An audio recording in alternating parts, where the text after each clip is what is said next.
கடந்த 2 நாட்களாக சமூக வலைதளம் மற்றும் ஊடகங்களில் எங்களை வைத்து அவதூறான வீடியோ ஒன்று தொடர்ந்து பரவி வருகிறது.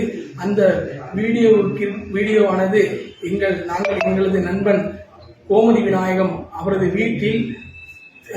வீட்டின் முன்பு டிவியில் நாங்கள் பார்த்து நடனமாடும் வீடியோவை நாங்கள் மது அருந்திவிட்டு ஆடுவதாக புகாரானது வந்து இருக்கிறது.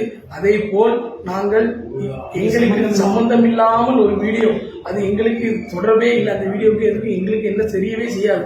அந்த வீடியோவை 7 வருடங்களுக்கு முன் எடுத்த வீடியோவுடன் இணைத்து கோவிலில் வைத்து நாங்கள் நடனமாடியதாகவும் மது அருந்தியதாகவும் ஒரு பொய் புகாரானது இப்பொழுது சமூக தொடர்ந்து பரவி வருகிறது.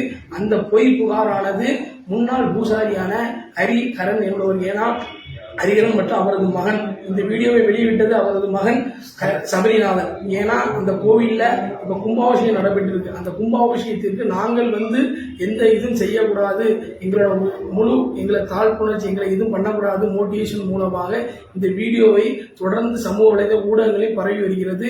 நாங்கள் இதனை தொடர்ந்து இங்கு கன்னியாகுமரி மாவட்ட எஸ்பி மற்றும் விருதுநகர் மாவட்ட எஸ்பிக்கு ஒரு புகார் மனுவானது நாங்கள் கொடுத்திருக்கிறோம். அந்த மனுவின் மூலம் எங்களுக்கு தக்க நடவடிக்கை எடுத்து ஒரு நல்ல விடை கிடைக்கும் என்று நாங்கள் நினைக்கிறோம். நாங்கள் இப்பொழுது குடும்பங்கள் மற்றும் எங்களது வாழ்க்கையை எங்களது என்ன செய்வது என்றே தெரியாமல் நாங்கள் இருக்கிறோம். அதற்கு நடவடிக்கை எடுக்குமாறு கேட்டுக்கொள்கிறோம்.